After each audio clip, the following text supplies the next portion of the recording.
In this video, I'm going to tell you 5 ways to keep your camera gear safe and secure while traveling. This is 5 for Friday.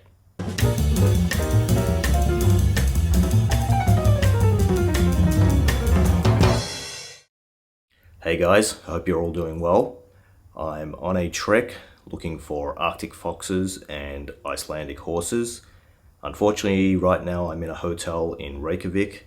I got stuck here because my connecting flight got cancelled due to bad weather. I thought I would do a video to talk to you about keeping camera gear safe and secure while traveling.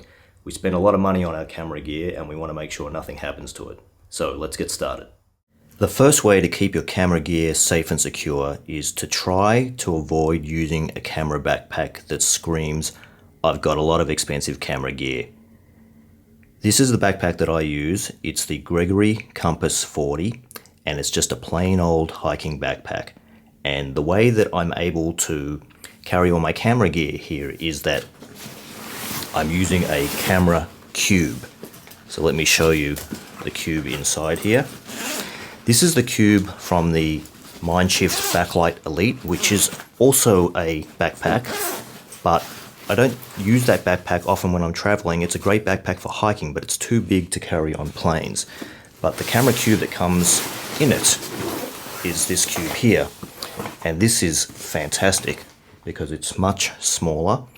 And also in a pinch, if I have to take my camera gear on the aircraft and they think that it looks too big in the camera in the backpack that I just showed you, I can take it out and I can carry this camera cube on board. It even has backpack straps. And let me show you inside the cube.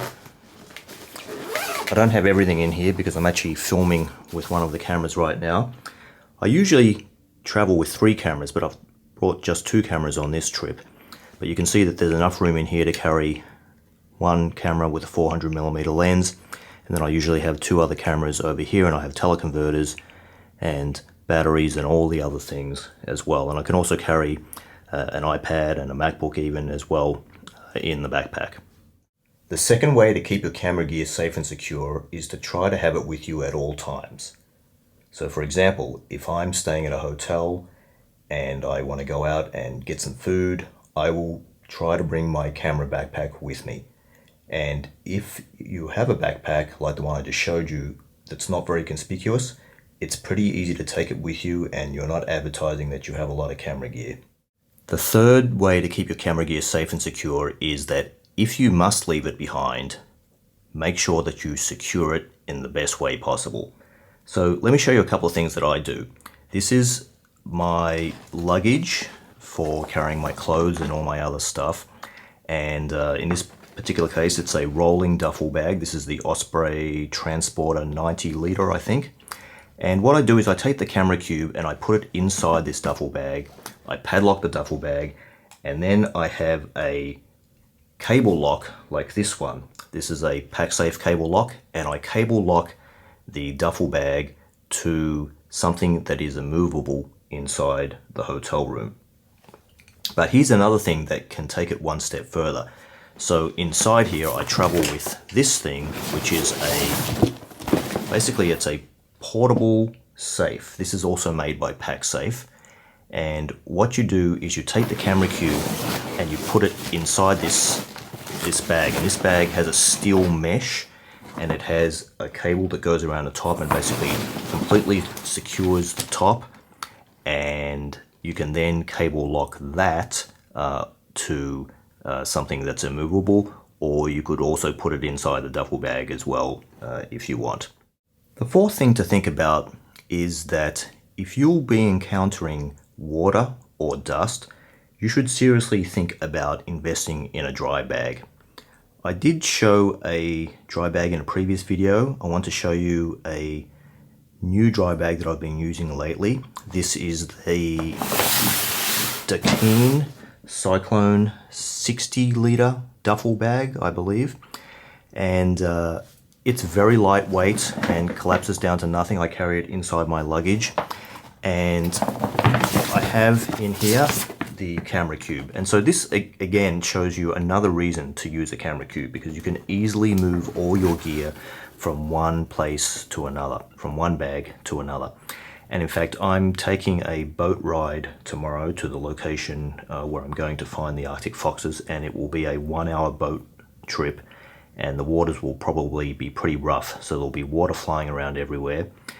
And when you have your stuff in a dry bag, it's completely sealed and waterproof. And not only that, once it is all sealed up, once you roll the top down like this and then you clip the sides here,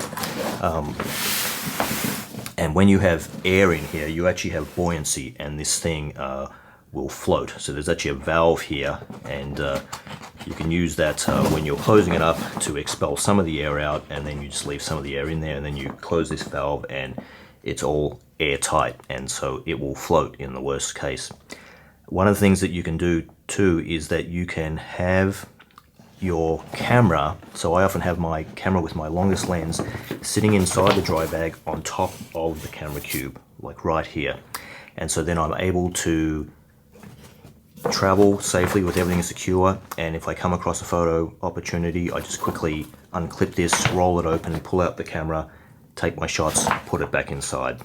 The other thing I should mention is that I use this in conjunction with a very good rain cover for my longest lens. This is a Think Tank Hydrophobia rain cover, and once you have the camera and the lens in this rain cover, it is very well protected from the elements, and it even has a lens cap of its own that you can put over the front of the lens to protect it when you're not shooting. And this way, you know, no matter how much water is flying around, your camera is protected. And although I've spoken mostly about water, this all applies to dust too. This will all do a great job of protecting your camera gear from dust. And the final thing I want to tell you about is not actually about protecting your camera gear, it's about protecting your precious images that you take in the field. And I showed this last time in my video about the iPad, but basically what I'm talking about here is keeping a backup of your images in another location other than on the SD cards in your camera.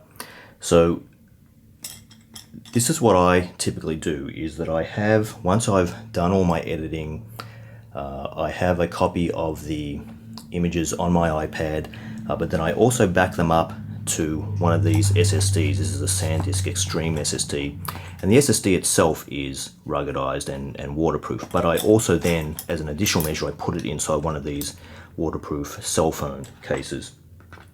And of course, if I'm able to get connectivity and connect to the cloud, then my images are also getting backed up to the cloud, and that's obviously in a remote location. So possibly I might even have two backups that are separate from the images on the SD cards.